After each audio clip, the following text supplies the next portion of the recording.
Have you ever wondered what lurks in the shadows? What secrets the night hides? What strange phenomena might be happening just beyond your perception? Join us as we journey into the world of the paranormal, exploring everything from ghosts and UFOs to cryptids and unexplained occurrences.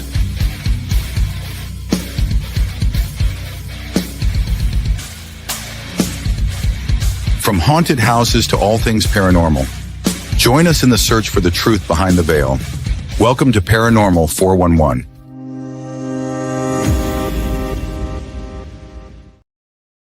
All right. Welcome. Welcome, everybody. It's Saturday night. Woo! It's time to party. We're going to get our party on, right? That's right. Yeah. Hey, we're going to be talking about some fun stuff tonight. We're going to be talking about the origins of vampires. Those bloodlines of darkness. Yes. It's kind of fun getting to trace some of this stuff back. You know? Yeah. A lot of these vampire legends date back that we know them today have roots that actually trace back to ancient civilizations of various cultures. So one of the oldest tales that we actually have come from Mesopotamia from around 3000 to 2000 BCE. Long time ago. Yeah. Now, these tales are of the Lilu, and they are the earliest written references to vampire-like creatures, which makes the Lilu one of the first known vampire entities in human history. Have you ever heard of the Lilu? I have not. So, is it like a group of them or yeah, it's like that's cult? their name. So it's kind of like you got, okay. vampire. So the Lilu is the name. I always thought that vampires originated from Vlad the Impaler, but apparently I was wrong. Yeah, that's our more recent. Yeah, we get it from that. But these tales have been told back even further. And what's neat is that Lilu, which is Mesopotamian, but closer in a little bit, you have the Jews that talk about Lilith. Now, Lilith was supposedly the first wife of Adam, and she decided not to be subservient or whatever, and so she left and became the queen of the demons, I guess. Yeah. Well, she was known to prey upon children and females, mothers, usually by drinking their blood or whatever. That's where the term lullaby comes from, was Lilith. It was a Lilithaby to try to chase her away, to keep her from coming in. So that's what the Lilu predates Lilith. So, and you can see the similarities in the two, So now, the Lilu was a malevolent spirit or demon in Mesopotamian mythology. Now, what was crazy is that they are often depicted as a vampiric entity associated with causing harm and spreading diseases. So, they were associated with the act of consuming blood, much like vampires and other in other mythologies. They were also associated with, or that this association with blood drinking was a significant reason why the Lilu is considered a vampire-like entity. Like many other vampire myths, Lilu is believed to be primarily active at night. So this nocturnal behavior aligns with the traditional depiction of vampires as night dwellers who prey on the living after dark.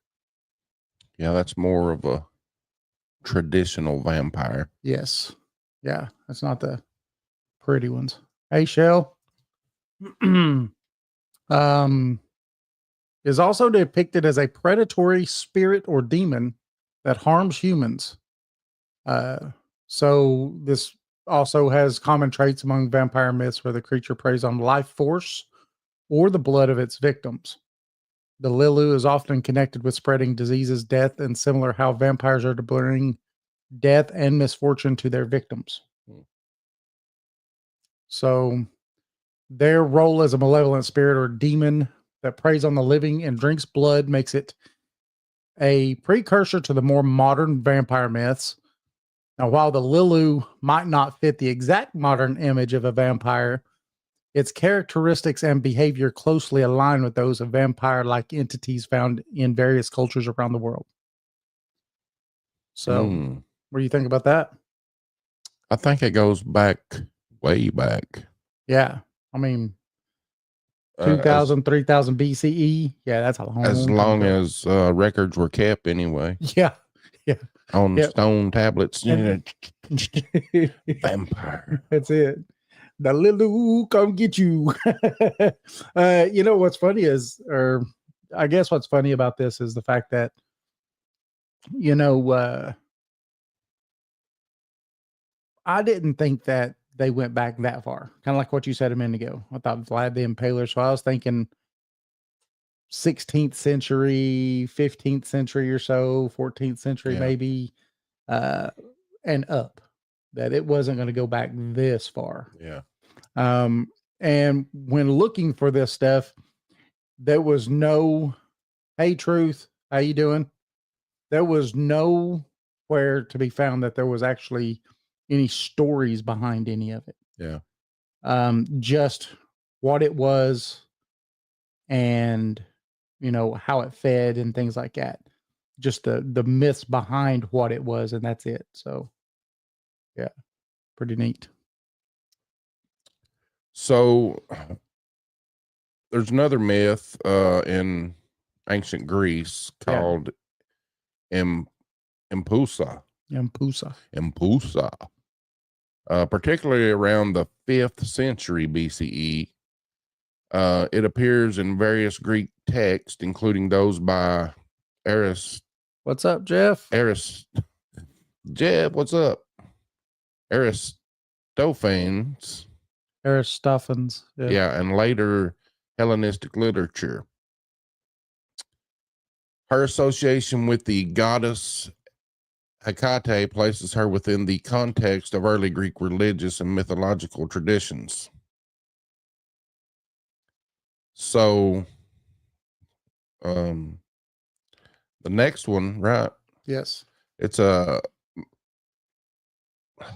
Lamia's myth. Yep. It's another Greek. Yeah, it originates in Greece and also dates back to around the 6th century BCE.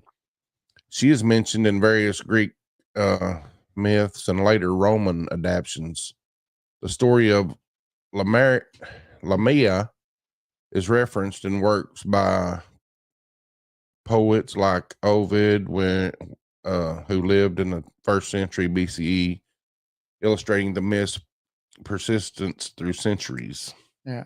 So that myth had been around since the 1st century, but they were still telling tales of it in the 5th and 6th centuries. That's pretty crazy.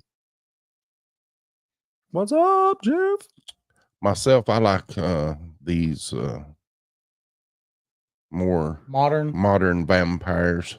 We'll get into a little bit of those, but I figured I got down to more modern times, and then I figured from there we could just take off because we've got 3 videos. Yeah. And stuff like that. So we could start talking about, you know, the takes of Bram Stoker and the takes on all this stuff. But you know, for anything, you need a good base and so to learn where a lot of this comes from or how old a lot of this is, it's kind of neat. Yeah. It's pretty old. It's old. It's older than me. Now, another Roman mythology, from around the 1st century BCE is the Strix. Now, this is mentioned in works by Roman poets such as Ovid and or in his work Fausti and other classical literature of the time. Now, there's another one called the Impasa, which was a shape-shifting female demon from Greek mythology. Impasa appears to be a beautiful woman which will seduce men and drink their blood. She is said to have one brass leg, earning her the epitaph Onokal, which means donkey-footed. And Onocyclus means donkey-legged. Now, in Aristophanes' play, The Frogs, Impusa transforms into various forms, including a bull, a mule, a beautiful woman, and a dog. She is also mentioned in the life of Apollonius of Tiana, where she confesses to fattening up a young philosophy student to feed on him. So here you get something that's kind of more modern too, right? Yeah. Where they change forms. She changes forms into all these different things. You want to take this next one or? Yeah. Lamia is a child. Yes. Lilith is a vampire. Yep. Lamia is a child eating demon from Greek mythology. She was originally a beautiful queen of Libya. Hey, Roger Welch. What's up, Roger? Who had an affair with Zeus. Hera, Zeus's wife, robbed Lamia of her children, driving her to madness. In her grief and vengeance, Lamia began to prey on other children. Zeus gave her the power of prophecy and the ability to take out and reinsert her eyes. That's pretty wild, ain't it? Possibly because she was cursed with insomnia. Lamia is often depicted as half woman, half snake creature in later traditions, and she became synonymous with the Impusa and other seductive demons.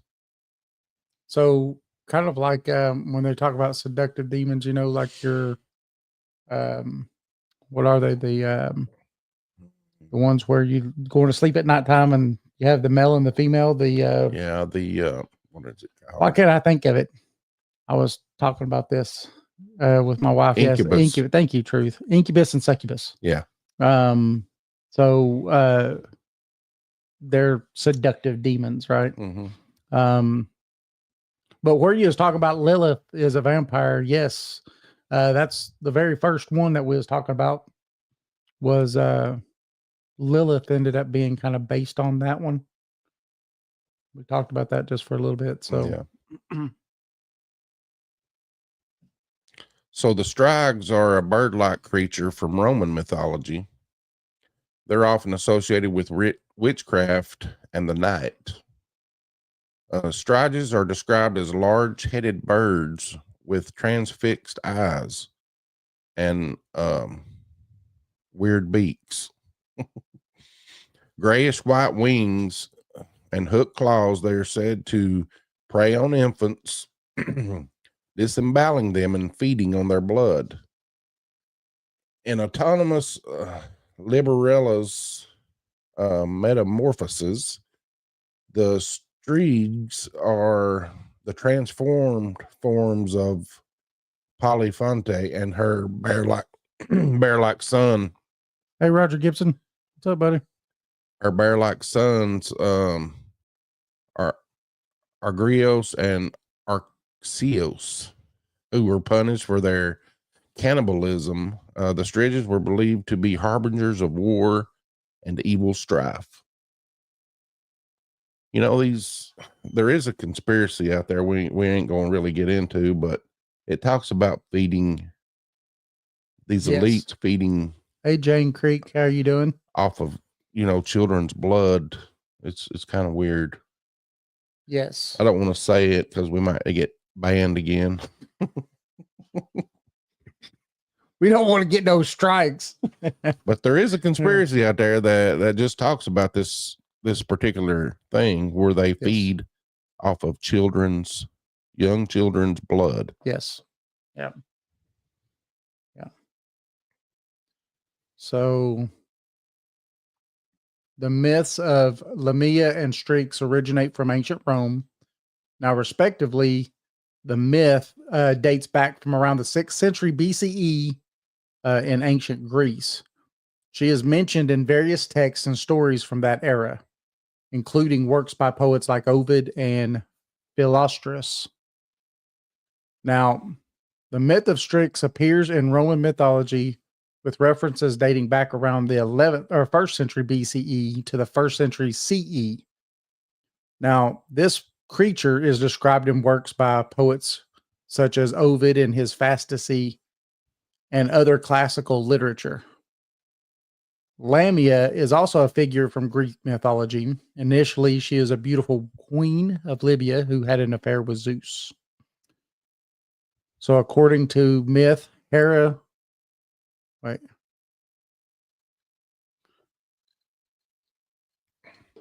Yeah, so this is a different one, isn't it? So, according to myth, Hera, Zeus's wife, grew jealous and vengeful, robbing Lamia of her children, in some versions, killing them. Driven mad by grief, she transformed into a monstrous figure who preyed on other people's children, sucking their blood and consuming their flesh.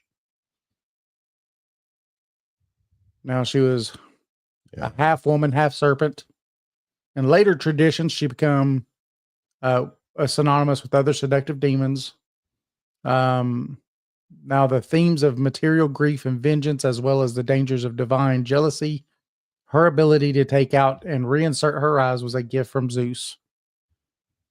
Now, this is just going over like what you was talking about before, just kind of some highlights of who they were, what they were, and when they were. So the Strix is a name that is derived from the Greek word owl, because these creatures were considered harbingers of doom and associated with witchcraft and the night. So they were a large-headed bird with transfixed eyes and rapacious beaks. And what they did is, like Jason said a minute ago, they disemboweled kids and drank their blood.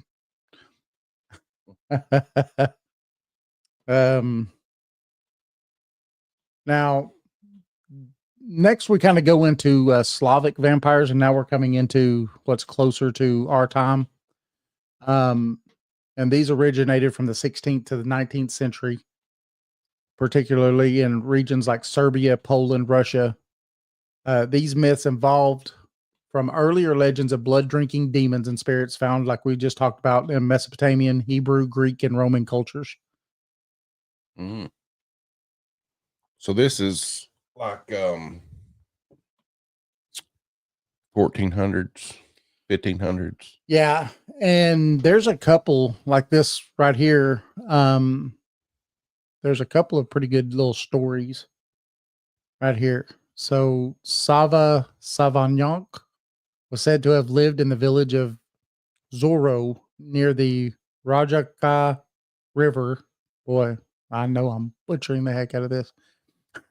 In the multiplicity of Bajana Bastia. Now, he was a successful cattle trader with a brave Hajuk, which means a member of society known for his courage and wealth. Sava fell in love with the daughter of a local merchant, but his proposal was rejected due to significant age difference between the two. So this rejection led to a deep change in Sava. He became bitter, spiteful, and quarrelsome.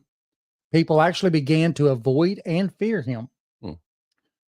So one day, Sava sought out a young woman who was driving cattle in the pasture. After a short exchange of words, he shot the woman and possibly others that were present. So in the act, he dramatically lost his own life. Some accounts say he committed suicide, while others claim he was strangled by villagers. So they got the rope. String him up, boys. That's it. So after his death, he was buried, but not in a church, but near the crime scene. Villagers reported seeing him at night or being followed by him. Several millers who worked and stayed overnight in the water mills on the river were found dead, all with bite marks on their necks.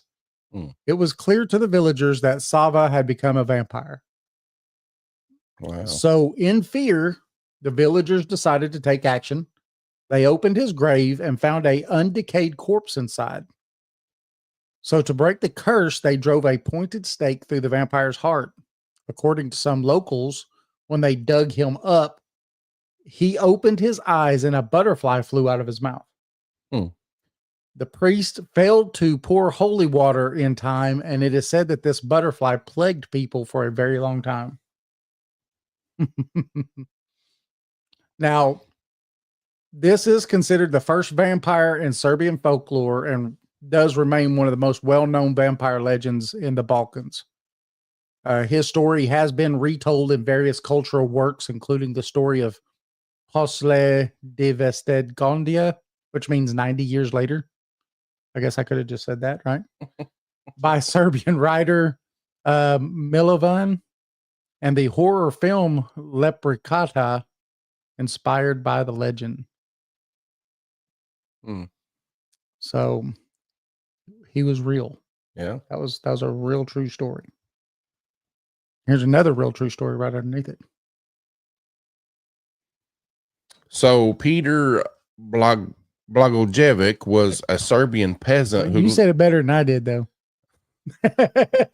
who lived in the village of Kiselevo, modern day Serbia. Just say Serbia. During the early 18th century, he was born around 1662 and died in 1725 at the age of 62 to 63 years old. Blagojevic died of natural causes, but shortly after his death, a series of mysterious deaths occurred in the village. Within 8 days, 9 people died suddenly. And on their deathbeds, they claimed to have been throttled by Blagojevic at night. His wife also reported that Blagojevic had visited her and asked for his shoes, prompting her to move to another village for safety. Can I have my shoes, please? Yeah, so the villagers convinced Blagojevic, who had become a vampire, that they thought he became a vampire. They decided to exhume his body to look for signs of vampirism. They found that his body had hair on it, wasn't decomposed, nails were growing, there was blood in his mouth, and they were considered clear signs of vampirism according to the local beliefs. Yeah. It's pretty wild. It's crazy, isn't it? I think we should exhume some bodies. Roger Welch says, well, you know, when you get good fitting shoes, right? You don't want to lose them.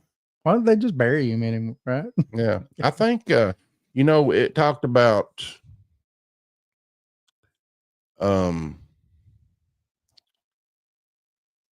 as a ghost, sort of. Uh-huh. And I think in the Sumerian stories of vampires, I read that before you become a vampire, you're in ghost form before you can take your physical form. Right. It's pretty wild. Well, what you want me to tell you what's funny about that is that, the vampire Lestat and all the books that she wrote, in her origin stories books, Queen of the Vampires and stuff, excuse me, that's how the vampires began.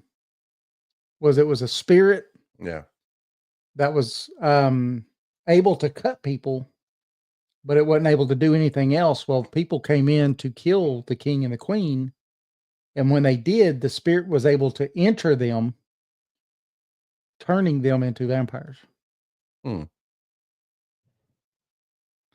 Can a human turn into a vampire? Well, we've got some videos here in a second. Yeah. Because we are at the end of the older stuff. Well, just the older stuff here, going on with Blagojevic. The villagers, they didn't want, any further deaths, so they staked him. They even burned him. And this case was documented by Ernest Frambade, an official of the Austrian monarchy who witnessed the exhumation and staking. So it's just like witches. And when we had the witch trials, they had Right. vampire hunts. Yes, absolutely. Yeah. Yeah. It was actually a big craze, just like the witch craze happened. The same thing happened to Yeah. Vampires. vampires. On those older tales, they said that the majority of the time, what would turn people into vampires, besides getting bit by a vampire and getting turned, a person who lived an unclean life. And they had a few other things that was listed, and being buried, without being prayed over or anything, and living an unholy life, or getting bit by a vampire. Any of those things could cause you to become a vampire. So one, you could still, if you got bit by a vampire, you'd become a vampire. The other two were after death, you could still become a vampire. If you lived a very unclean life, you could possibly come back as a vampire. If you were buried, but you didn't have the rituals and rites and stuff, whatever, you could come back as a vampire. So those were the ways that they kind of outlined that how vampires were made back then, or became, I would say, more likely. So you want to do a video? You're welcome, Truth. Yeah, we can do the Do you want, okay, let's ask people, let's get them to help us here. Do you want someone that talks about being a vampire and how they've been a vampire? Do you want someone that talks about vampires in, I guess, the upper class of citizens, right? the elite, The elites, the Hollywood elites. yeah. Because we got 3 different videos here that was going to show, and then we was going to try to spark debate, and let's all talk and see what we think about this. How many people think that it's a possibilities that vampires actually exist? Mm. By a show of hands, I think don't know. vampires may be something in your mind that you think you might be a vampire. I don't know. It's possible. I mean, Roger. So Roger, you think that Roger Welch says yes. I know that there's a lot of, I don't know if you would call them cults, but clubs. I think back in 2000s, around in there in Florida, they had like these vampire gatherings where people really, people who thought they was vampires got together, and I don't know, it was just weird. Shell says absolutely physical and emotional. Yeah, we never really got into the vampires that suck like just energy vampires. Yeah. Roger Welch says we'll get some come into the store occasionally. Really? Now that is interesting. Let's Christina do the one. says yes. Only Oscar says no to vampires. No to vampires. I think they're more of a like sucking energy. Most Hollywood people are vampires. I believe that. So let's start with that and do a Hollywood video here. Okay, this is an interview. This is an interview. It is Roseanne Barr on the Tucker Carlson show. And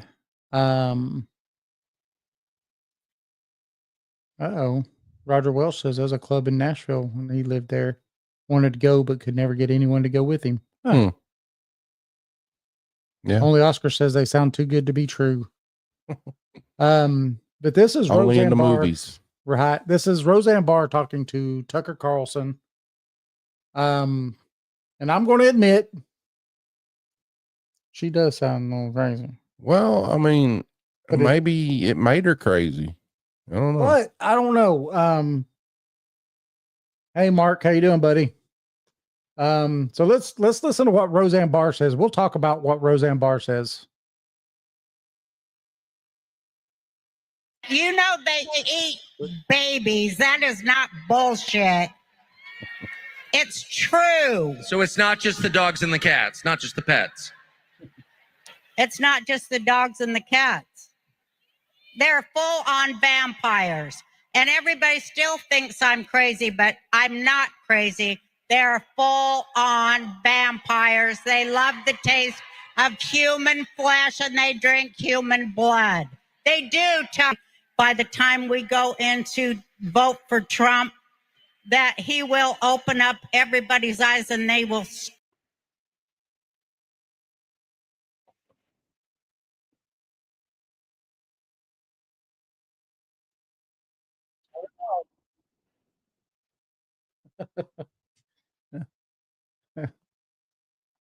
What do you think?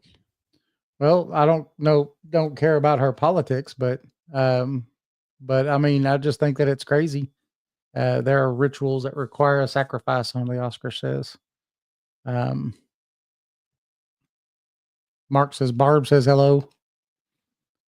Truth. Yeah, it is crazy, right? That she literally sits there. She's on Tucker Carlson show and she literally sits there and says, you know, they eat their babies, drink their blood and eat their flesh.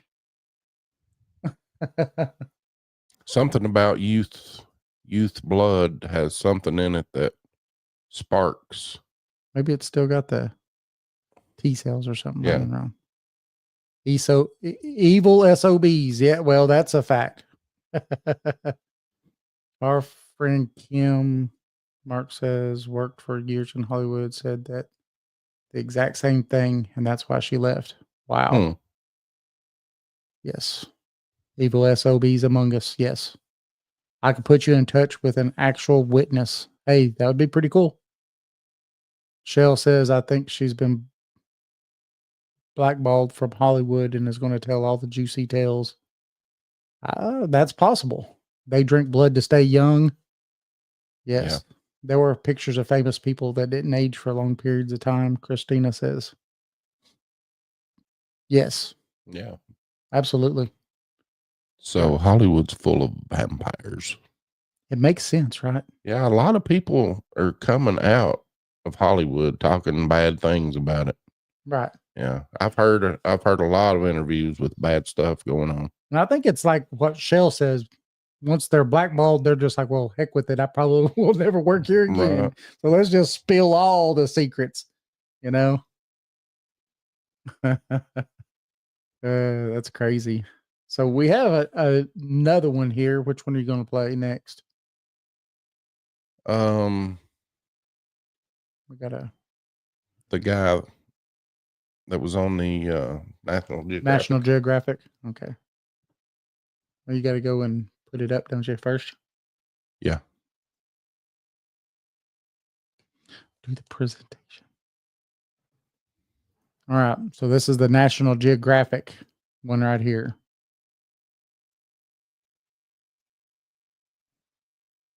This is Don Henry. I am a vampire. I do consume human blood.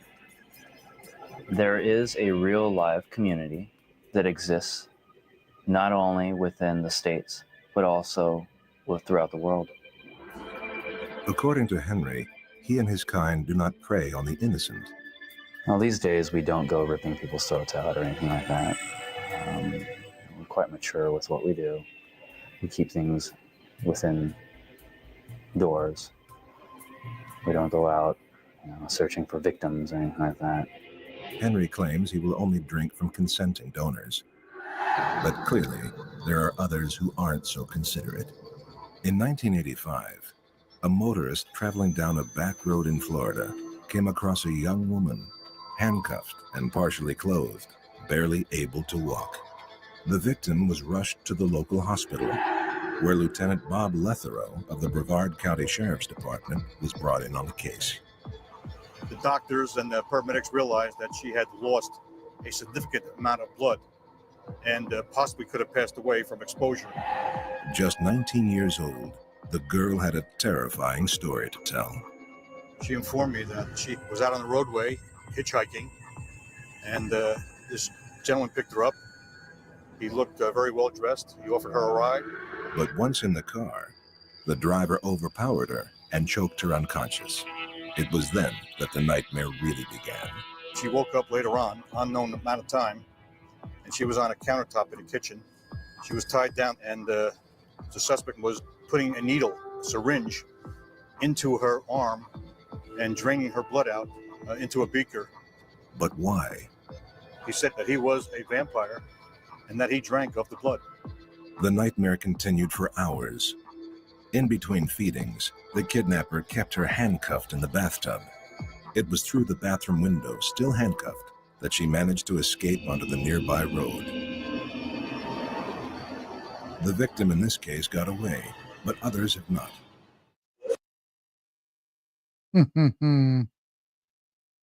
Wow.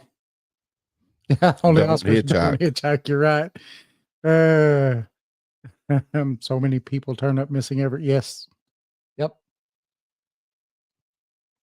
You know, that's a funny thing though. It's like, you know, there's tons of people that go missing. I think in the United States alone, it's something like almost 200,000 a year go missing and are never found. 200,000 people a year. I mean, that's what the size of Loudon that we live in. I mean, oh man, no, that's way bigger than Loudon, I believe. Is it Loudon County? Maybe Loudon. The whole county. Yeah, the whole county.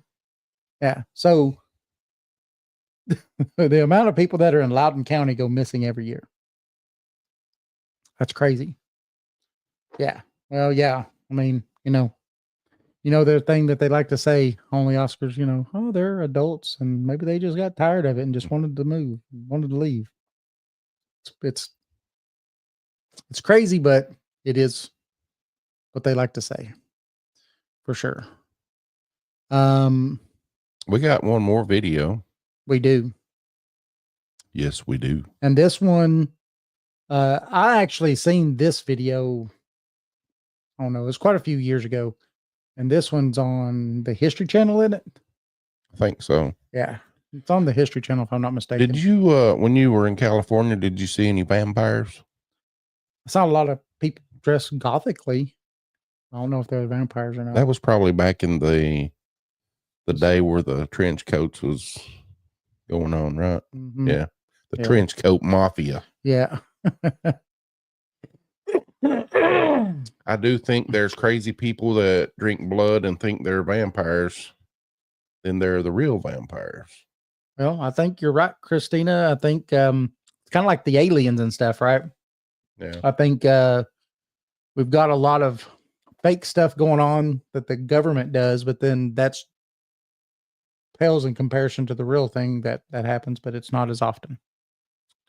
Only Oscars was told that by the police when her son was missing for 3 years. Wow.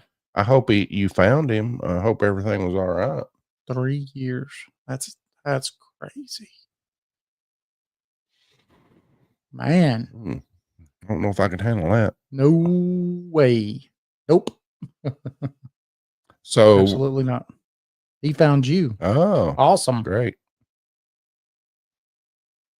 So we're going to play this next video. It's about another self-proclaimed vampire. And he actually has a name for it, right? So it's a sanguine vampire. So if you drink blood, you're supposed to be sanguine, I guess. So sangre is blood in Spanish, right? Mm-hmm. Yep. Yeah, it would have to be it would be very difficult. What does Roger say? Hollywood Vampires is an American rock supergroup from Alice Cooper, Johnny Depp, and Joe Perry. Yep. Well, that ain't who we're talking about, but yes.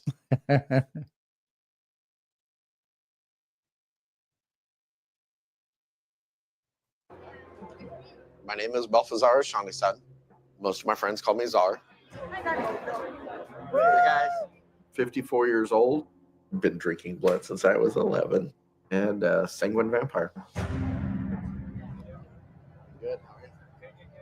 At 11 years old, things started changing for me. I was short, round, and always sickly.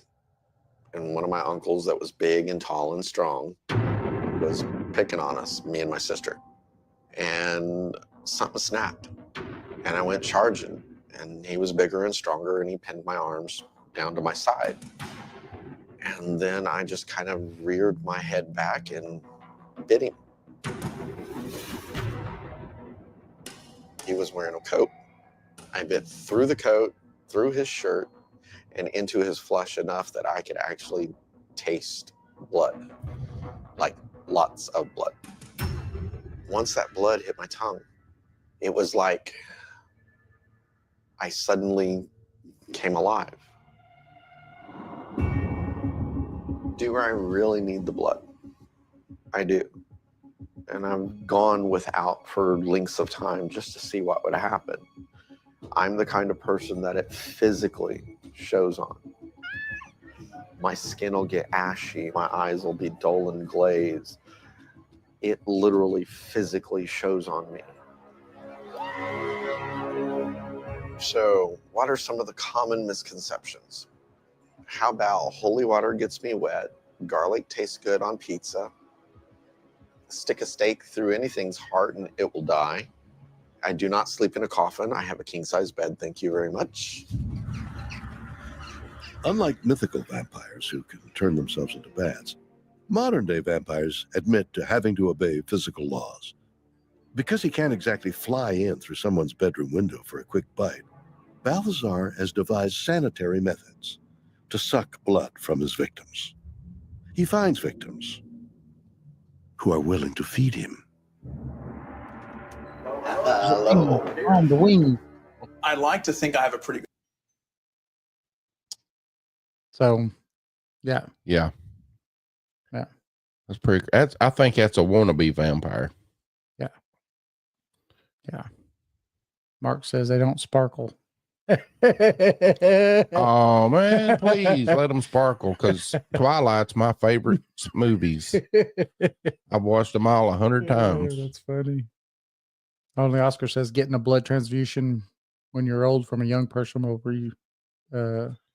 energize you. Yeah, that's part of that conspiracy that we cannot mention.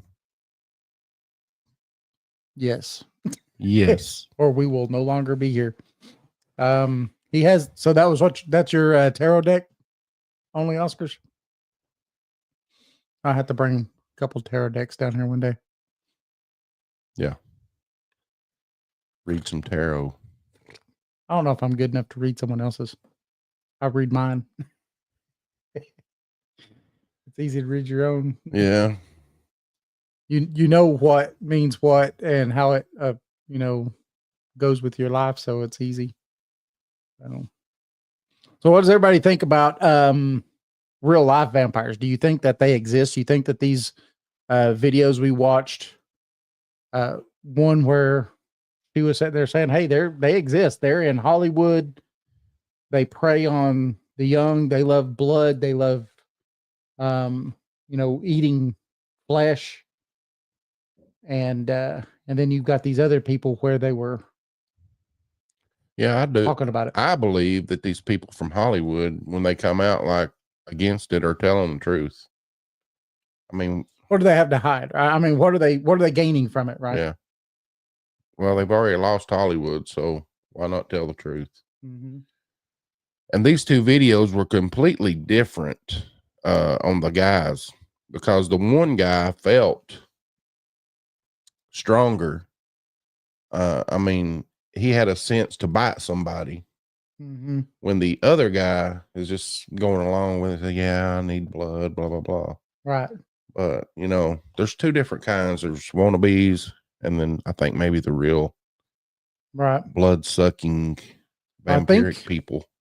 On that same one you've got right there, pull it back up real quick. Glad you didn't get rid of it. Go forward on it just a little bit. I'm sorry, everybody, but Keep going forward. If I'm not mistaken. Keep going, keep going. Keep going. And it might just stay with this guy.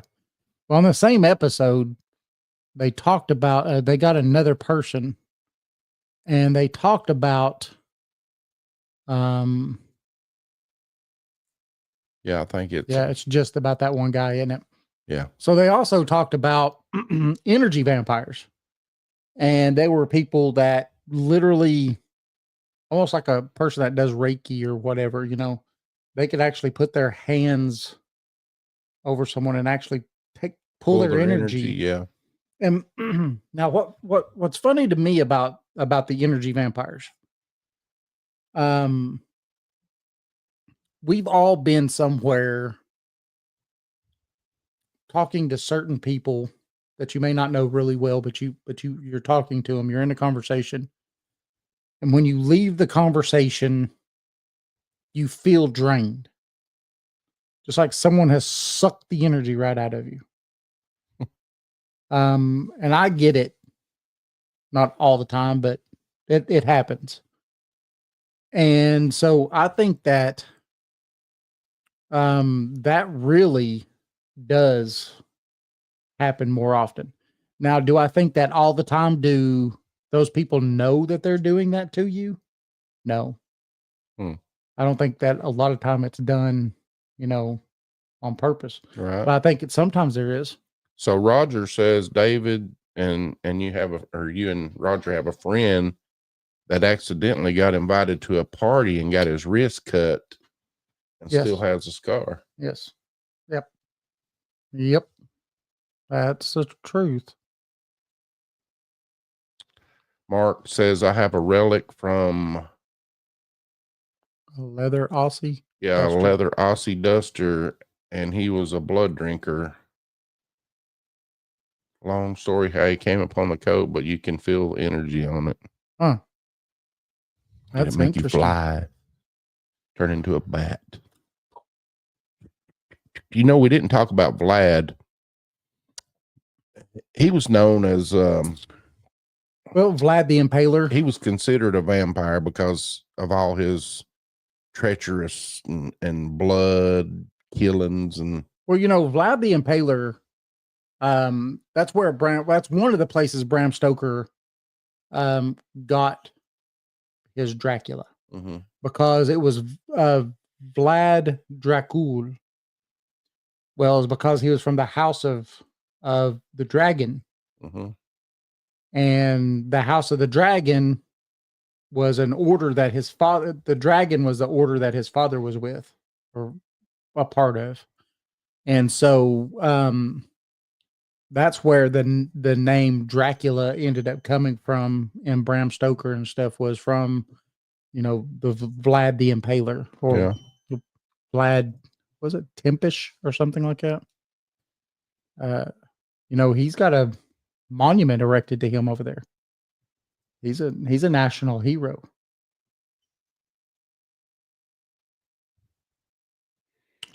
He was the man.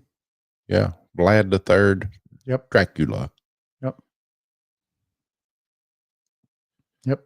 The ruler of, what is that? Wakalia. Yeah, over in Romania. Yep. He was a military governor or ruler in the 15th century. His cruel methods of punishment to his enemies made his name infamous in history, and he was responsible for killing over 80,000 people. That's a lot of people. 20,000 of those at least through a method of torture and death called impalement. Impalement is a gruesome and cruel death. Yeah, it is. It's thought that Vlad was the inspiration, well, like you was talking about, for Bram Stoker's Dracula. Yes, absolutely. Yeah, I mean, I think Bram Stoker even said that is where he got his, one of the places. The other places are from some of these older stories that we told. You know, so it's a conglomerate. Yeah. Barbara's family line, the Dracul, huh? A hero to it. Yep. Only Oscars. That's right. He was a hero to his people. And again, that's why they've got monuments erected to him. And you go there and I've seen people where they've gone there to try to, talk about the whole impaling and all this other stuff and talk about the other aspects. And those people almost get run out of town. Yeah. They don't mess with it, man. 80,000. That's quite a few people. Yeah. But he did it to keep people off of his land. They were trying to, I think it was the Turks or somebody was kept trying to come in to take them over.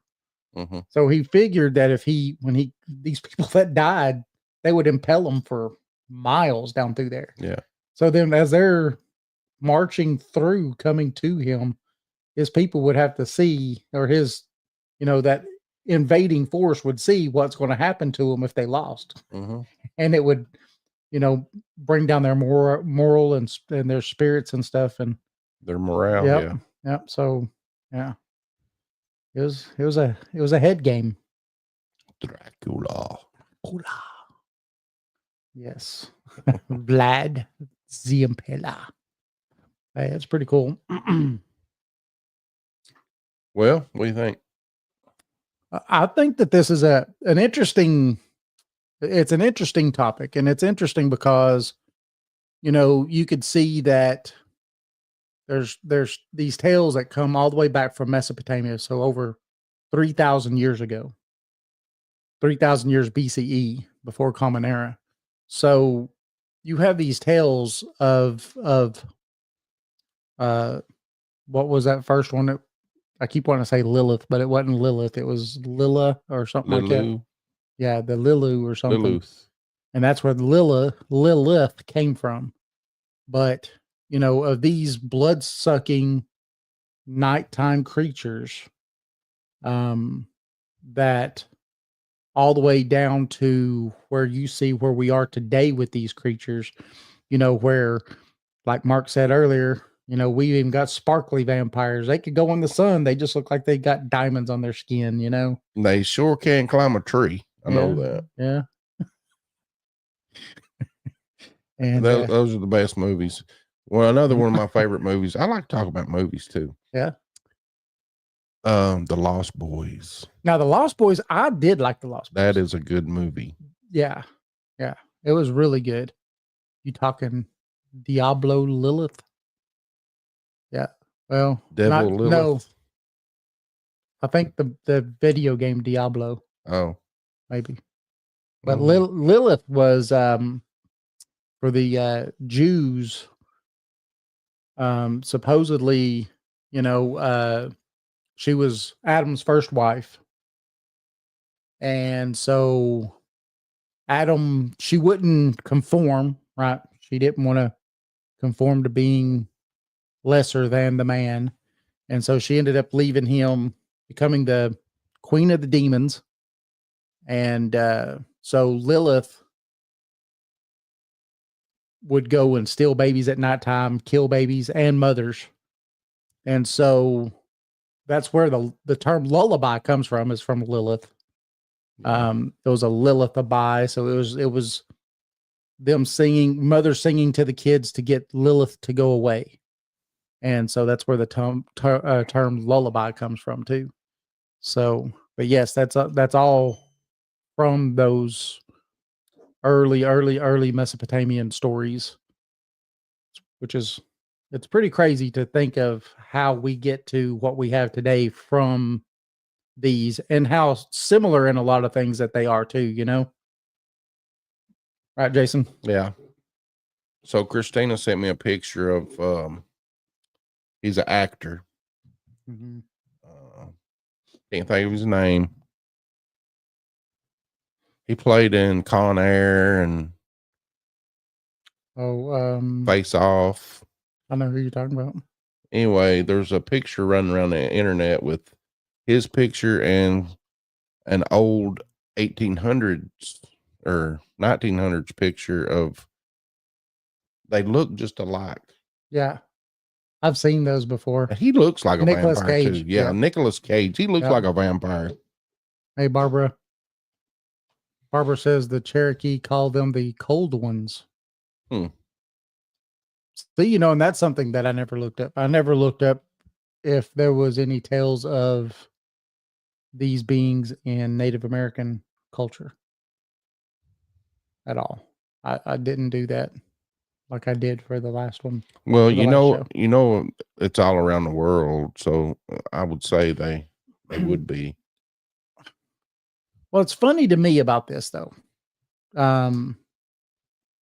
is when you get, I can understand Mesopotamia and Greece and all that stuff because they're all over in Europe and in that area, right? They're in the same landmass.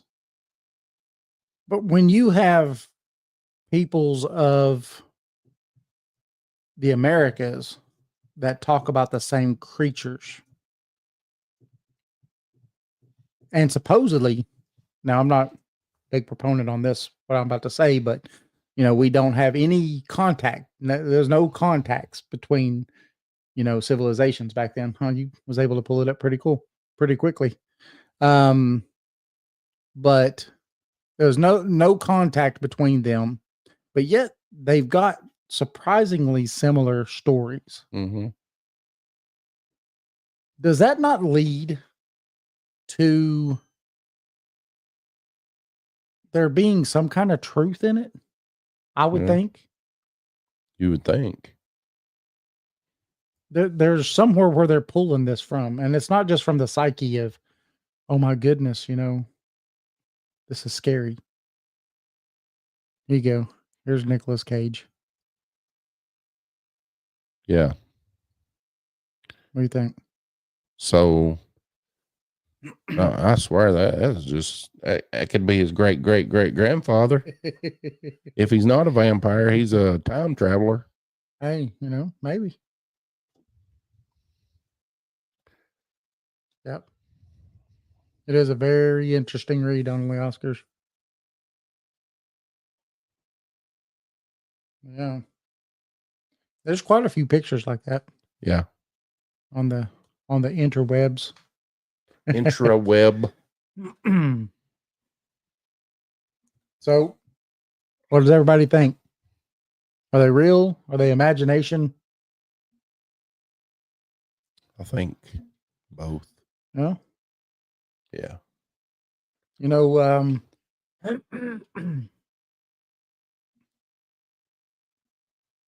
yes, that's true. Especially in Hollywood. Yeah, well, yeah. In Hollywood, if you don't continue to look young, so that's why, you know, they drink the blood of youth and you know, I really think that goes on out there. I think Roseanne's right. I believe it.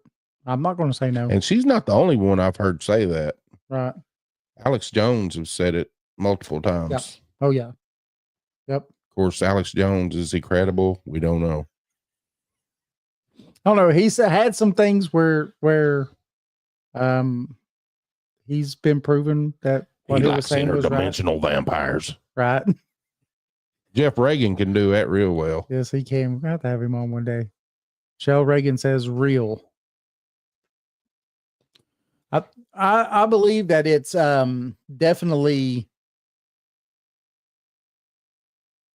got something there that's truthful to the fact that there's been stories told since the Mesopotamian times, maybe even sooner, right? That's just our oldest recorded that we have. Yeah, written down. Yeah, is Mesopotamian times. But it never died off since then. Every culture has had stories of these creatures. Mm-hmm. So much so that now, I mean, look at pop culture and look at, you know, movies like you was talking about. Some of my favorite vampires, though, were, you know, the Vampire Diaries. Yeah. Because they were, I don't know, all of her books, they you could just touch, taste, feel. it was real. But that was some of my favorites. But they were your typical vampire, right? Could go out in the sun, You know, the only way to become one is to bite one or have one bite you, and then you get their blood back, right? Yeah, my And favorite rice. my Yes. favorite vampires were Kiefer Sutherland in The Lost Boys. Yeah. Blade, Wesley Snipes he's a vampire. He's a half vampire. Yeah, half vampire. He's a daywalker. Then you have top of my list, Bella and Edward. The shiny vampire? But my favorite one was his sister. I can't think of her name. Those are like the teeny bopper vampires. Yeah, they were cool. They sure could climb a tree. Barbara says, I didn't say blah, blah, blah.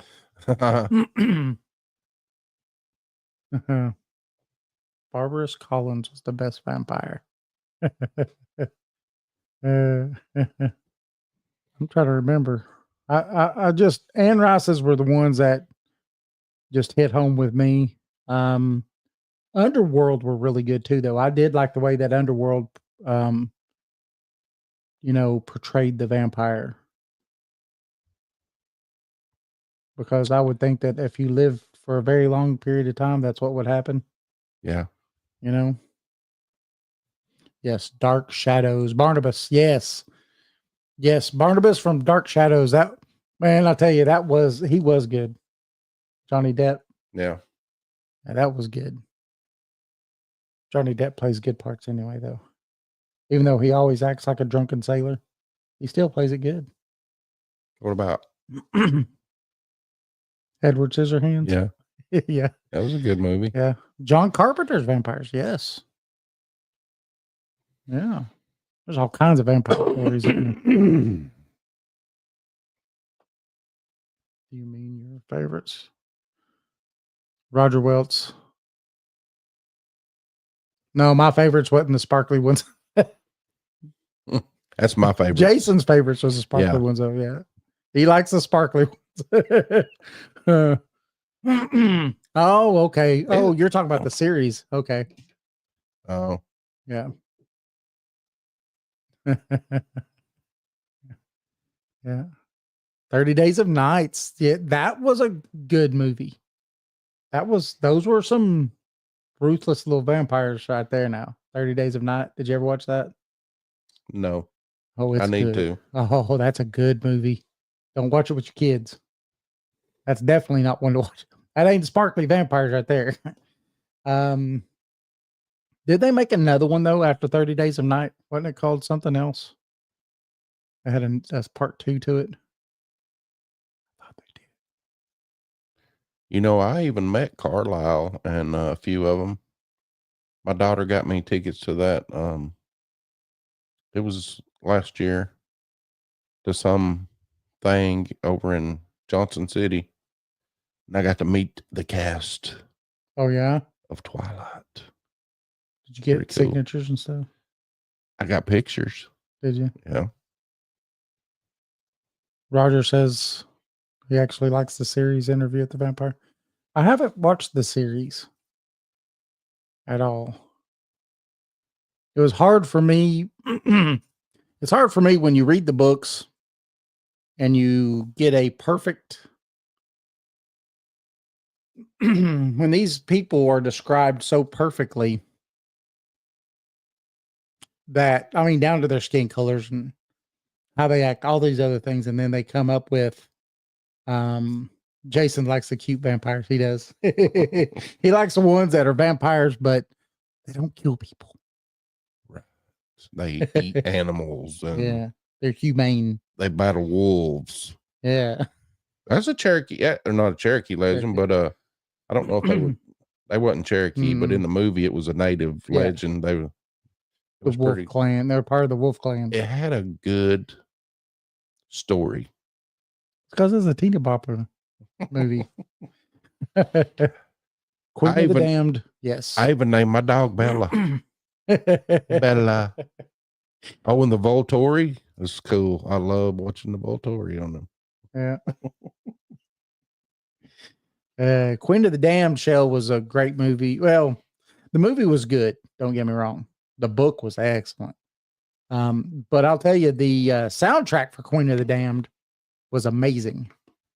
That was one of the best soundtracks ever. Yeah, you're right, Christina. It's hard to take for someone to really take the book to a movie. That's how you know it isn't real, just the pretty young ones. Right. Cherokee had shapeshifters in the Wolf Clan, aka they were wolves.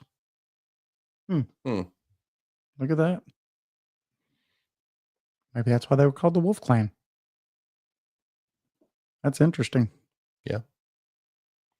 We need to do one on werewolves. Werewolves. Dusk Till Dawn. That was definitely a crazy one.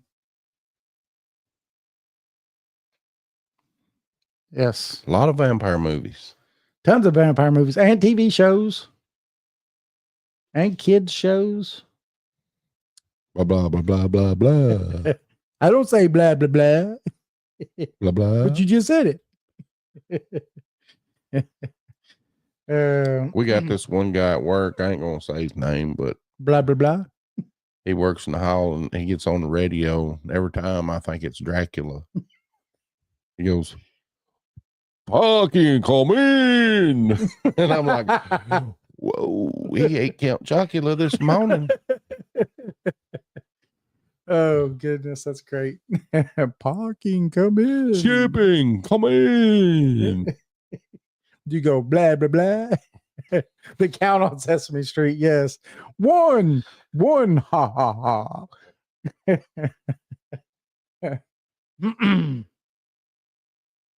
Van Helsing. Van Helsing.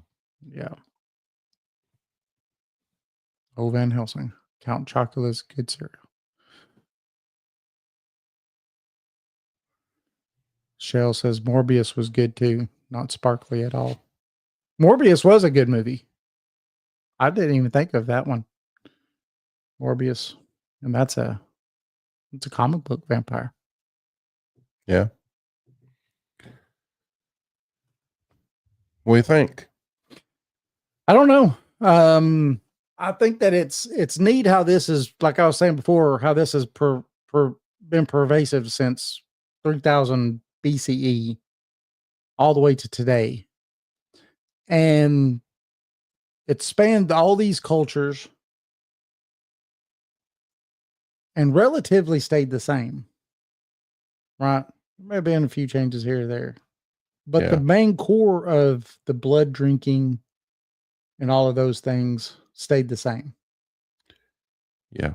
And even when it got up into the 16th century, 17th century, then you started, you see these people called vampire hunters. So they even have kits. Right. That are old and yeah. They even have kids that you can find that are that old, or at least the 19th century. Because I've seen them myself that were kits sold for vampire killing. That's funny. So I mean, yeah. So was Abraham Lincoln a vampire? I don't know, but they made a vampire hunter. They made a movie about it. Abraham Lincoln, vampire hunter. I don't know. I think that there's a very good possibility that there is something that could be tied to it that's real. How much of it's real or not, you know. But to go along with what you were saying earlier, I do think that people sometimes are just got mental problems. Yeah. You know, lycanthropy is a mental condition. There are people who believe that they are able to turn into wolves, but they can't, of course. Yeah. But it's actually a known disease of the brain that people have been put away for. Yeah. So, I mean, why couldn't this be one too, I guess? Yep. I think so. I don't see why not. So I think that's probably going to wrap it up, everybody.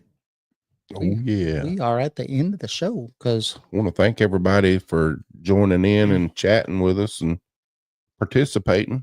thanks, everybody. That makes it a great show. Yes, especially getting, like Jason said, getting everybody to talk to us. Eating human brains. Yes. That's what they've said. They said an old kid, but they are stupid expensive. Are they really, Roger? Huh. Roger Gibson says later. Roger Gibson's on Facebook.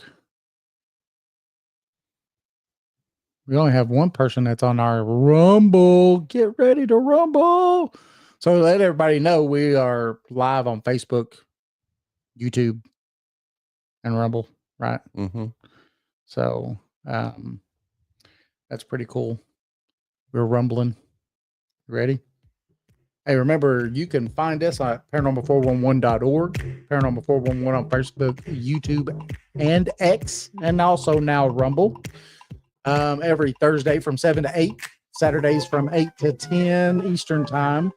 Also on Saturday nights from 10 to 11 p.m. Eastern Time. If you're in the metro Atlanta area, you can catch us at WDJY FM. That is 99.1 FM. For listeners outside of Atlanta, you can go to WDJYFM.com or you can just go to paranormal411.org and click the link right there. And we're also on Subspace Radio on all major podcast platforms. Hey, a book. I want to thank everybody that's purchased one. Please go and rate and review it. We definitely appreciate it. East Tennessee Hauntings and Lore Edition 2 available on Amazon or at paranormal411.org. Join us. Join us. Join us. Bye, everybody. Bye. Thanks, everybody.